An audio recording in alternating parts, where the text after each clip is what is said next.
भील प्रदेश times news channel में आपका स्वागत है। जी हाँ दोस्तों, इस वक्त हम डूंगरपुर ज़िले के जिला कलेक्ट्री पर पधारे हुए हैं। यहाँ पे कुछ साथी हैं जो धरना प्रदर्शन कर रहे हैं। ये धरना प्रदर्शन क्यों किया जा रहा है, इनके बारे में हम जानने का प्रयास कर रहे हैं। यहाँ पे कुछ साथी बैठे हुए हैं और धरना प्रदर्शन का जो मेन हेडिंग है यानी कि कागरी डूंगरी मुकदमे वापस ले सरकार के बारे में भील प्रदेश मोर्चा बैनर तले ये ज्ञापन दिया जा रहा है।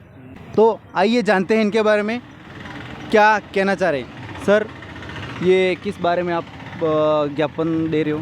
धन्यवाद। जोहार आपके भील प्रदेश टाइम चैनल को। मैं दिनेश चंद्र रौत, भील प्रदेश मुक्ति मोर्चा का राष्ट्रीय संयोजक। ये जो धरना प्रदर्शन हो रहा है, हमारे जो 1100 संसद जो सीटें थी उसको संवैधानिक रूप से हम लोग और हमारे जो अभ्यर्थी थे वो मांग कर रहे थे, लेकिन कुछ राजनीतिक षड्यंत्र के तहत हमारा जो ये संवैधानिक आंदोलन है उसको खदेड़ा गया और हमारे जो क्षेत्र के जितने भी अभ्यर्थी हैं और उनके साथ में जो सहयोग देने वाले उनके परिवार के सज्जन जो नागरिक हैं उन पे फर्जी मुकदमे करके न फंसाए गए हैं और 1167 जो सीटें फंसी हुई हैं।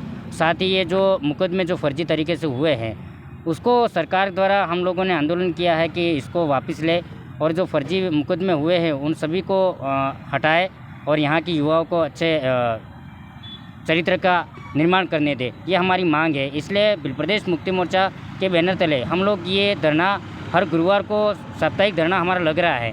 अब तक कितना गुरुवार साप्ताहिक धरना हो चुका है? अब तक जो 131वां ये गुरुवार साप्ताहिक धरना हो रहा है, जिसमें हमारे विभिन्न जनप्रतिनिधि और समाजसेवी और पार्टी पदाधिकारी और यहाँ के जो सामाजिक विंग के पदाधिकारी और समस्त क्षेत्र के जितने विंगें हमारी बनी हुई हैं आदिवासी परिवार की, उस विंगों के अलग अलग पदाधिकारी हर गुरुवार को आते हैं और यहाँ धरना प्रदर्शन करते हैं। आप इतने दिनों से ये धरना प्रदर्शन कर रहे हो, तो सरकार की तरफ से कोई प्रतिक्रिया उन्होंने किया है कि हमारे जो डेलीगेशन गया था जयपुर, उनसे भी बात हुई है और साथ ही हमारे जो डेलीगेशन कलेक्टर साहब से मिला था, उन्होंने कहा कि एक बार आप पुनः जाइए और डेलीगेशन के रूप में और सरकार से बात करिए। आधे से ऊपर हम लोग केस विड्रॉल हो चुके हैं, लेकिन कुछ एक जो है केसेस जो अभी भी वैसे के वैसे ही हैं तो उनको भी विड्रॉल करें, यूँ करके हम लोगों ने बताया था। लेकिन उन्होंने कहा कि एक बार पुनः हमारी ओर से और आपकी ओर से पहल होगी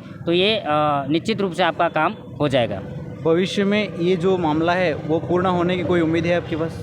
जी बिल्कुल रहेगी, क्योंकि हमारा जो आदिवासी परिवार का जो विज़न है, यहाँ के क्षेत्र का जो रोज़गार जो है उसको पाने का और यहाँ के युवाओं का अच्छा चरित्र निर्माण करना हमारा विज़न है। तो हम लोग यही चाहेंगे कि सरकार से मांग रखिए कि हमारा जो युवा है इधर उधर भटक रहा है तो उसका अच्छा रोज़गार और अच्छे चरित्र का निर्माण करे और हमारे साथ से साथ मिलाए, ये हमारी विज़न रहेगी। ये जो टीएसपी की जो 1167 पद है वो पूरे टीएसपी क्षेत्र के? जी बिल्कुल, हम लोग जो टीएसपी कह रहे हैं उसको हम लोग संवैधानिक रूप में शेड्यूल एरिया है, वो शेड्यूल एरिया की जो है भर्ती उसको वाजिब तरीके से हम लोगों ने मांग रखी थी। वहाँ के जो डेलीगेशन गया था उनसे भी मांग रखी थी, जो पूर्व सीएम साहब हैं उनसे भी बात रखी, तो उन्होंने वादा भी किया था। लेकिन यहाँ के जो टीएडी के जो जितने भी विधायक हैं उन सभी ने अगर साइन करके न सभी ने एक साथ में मांग रखी होती तो शायद ये 1100 संसद जो सीटें हैं वो हमारे बेरोजगार साथियों को मिल जाती। लेकिन टीएसपी क्षेत्र के अंतर्गत कितने जिले आते हैं अभी टोटली हमारे 17 जो सीटें हैं विधानसभा वो सारी आ रही हैं। उसमें कई नए जिले भी अभी बने हैं, तो उसमें अभी ये सीमा निश्चित नहीं हुई है कि ये जिले आ रहे हैं, ये जिले नहीं। तो नए जिले भी अभी बने हुए हैं, तो उनमें से भी इधर उधर हो रहे हैं। तो मौजूदा स्थिति में अभी आप केवल डूंगरपुर जिले के ही कार्यकर्ता ये समाज सेवी आए हैं, तो अन्य जिलों से क्यों नहीं आए इस मांग के लिए?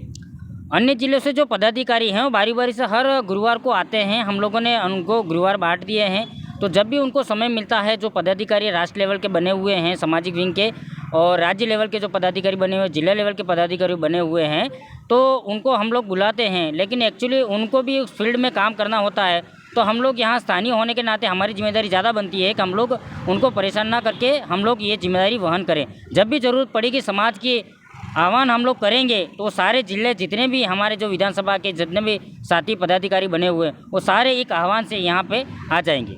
भील प्रदेश मुक्ति मोर्चा बैनर तले यह धरना प्रदर्शन किया गया है। यहाँ पर भील प्रदेश मुक्ति मोर्चा के राष्ट्रीय संयोजक दिनेश जी हैं, उनसे मैं जानना चाहूँगा आखिर ये भील प्रदेश है क्या? धन्यवाद पुनः आपको। ये जो आपने सवाल किया है कि भील प्रदेश क्या है, तो भील प्रदेश हमारी ये आपकी आज की मांग नहीं है। ये वर्षों पुरानी हमारे बाप दादाओं ने ये जाम्बू खंड के नाम से जानते थे। जाम्बू खंड के बाद में गुरु गोविंद महाराज आए, संत सुनवा महाराज आए, मावजी महाराज आए, उनके द्वारा भी ये कहा गया है कि भीलों का अलग खंड होना चाहिए। और गुरु गोविंद ने विशेष तौर पे भील राज का उन्होंने आंदोलन किया था। जो मानगढ़ जो 1707 जो आदिवासी जो शहीद हुए, उनका एक ही मकसद था कि हमारे पुनः हमारा अलग से राज्य हो, भीलों का राज्य हो। क्योंकि ये भील जो है जहाँ जहाँ रह रहे हैं तो उनका अलग राज्य हो, ताकि वो अलग से उनकी सुविधा मिल सके। यूँ करके भील राज कायम करने के लिए उन्होंने आंदोलन छेड़ा था गुरु गोविंद महाराज ने। वही आंदोलन भील अनवरत चल रहा है। उसका अभी जो वर्तमान जो नाम है वो भील प्रदेश के नाम से जाने। बाकी ये जो मांग जो है अनादिकाल से हमारे महापुरुष करते आए हैं, उसी के विचारधारा को हम लोग आगे बढ़ा रहे हैं। हमारे कोई नई मांग नहीं है ये। भील प्रदेश, जी। भील तो माना एक जाति है, एक समुदाय है, लेकिन ये प्रदेश एक स्थानीय नाम है। तो प्रदेश में आपका जो भील प्रदेश नाम है वो किन किन क्षेत्रों से मिला कर बना हुआ? भील जहाँ जहाँ रह रहा है वहाँ वहाँ ये भील प्रदेश जाएगा। जैसे कि हमारे राज्य 4 राज्यों के अंदर से हमारे को भील प्रदेश बनाना है। गुजरात, राजस्थान, मध्य प्रदेश और ये महाराष्ट्र। तो कुछ इलाके, कुछ ज़िले और कुछ विधानसभा सीटें, कुछ लोकसभा सीटें को मिला करके हम लोगों ने भील प्रदेश का डायग्राम हम लोगों ने तैयार नहीं किया। अंग्रेज़ों के ज़माने में जो डायग्राम तैयार किया हुआ है, आज भी आपको भील प्रदेश गूगल से टाइप करोगे तो भील प्रदेश का एक नक्शा और मैप मिल जाएगा आपको। वही मैप को हम लोग आगे बढ़ा रहे हैं और वही मैप को लेकर के गुरु गोविंद महाराज ने आंदोलन छेड़ा था। इसलिए भील प्रदेश हम लोग कह रहे हैं। जहाँ भीलों का वास है उस क्षेत्र को हम लोग प्रदेश कह रहे हैं। जैसे कि गुजरात में रह रहे थे गुर्जर, तो उनके नाम से गुजरात पड़ा। इसके बाद में महाराष्ट्र में मराठा के नाम से महाराष्ट्र। बंगाल के बंगाली जो क्षेत्र हैं उसके अंदर बंगाली जो रह रहे हैं उसके नाम से बंगाली भाषा है, तो उनके नाम से बंगाल है। पंजाब में जो है तो पंजाबी लोग रह रहे हैं तो उसके नाम से पंजाब है। इस तरह से हम लोगों ने देखा कि पूरे राज्य के अंदर अलग जाति, अलग समुदाय के नाम से उन लोगों ने ये राज्य बनाए हैं। तो हमारा राज्य क्यों ना बने?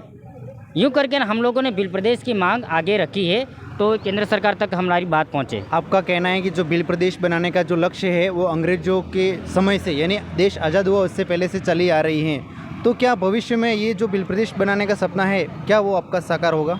जी, साकार हो ना हो, लेकिन हमारे जो महापुरुषों ने जो विचारधारा एक छोड़ी है, भील प्रदेश नाम की जो विचारधारा छोड़ी है, वो विचारधारा को हम लोग आगे बढ़ाएंगे और संवैधानिक तौर पे हम लोग मांग रखेंगे। हमारे जनप्रतिनिधि जो जगह हैं वो केंद्र में और राज्य में हमारी मांग रखेंगे और सभी राज्यों के जितने भी जनप्रतिनिधि बने हुए हमारे समाज के, समुदाय के, उनके द्वारा हम लोग मांग रखवाएंगे, पूरी करवाएंगे ये हम लोग नहीं कह सकते, लेकिन मांग रखना एक संवैधानिक अधिकार है।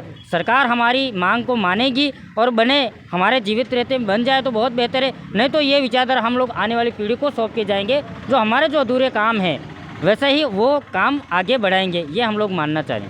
बहुत बहुत धन्यवाद दिनेश जी।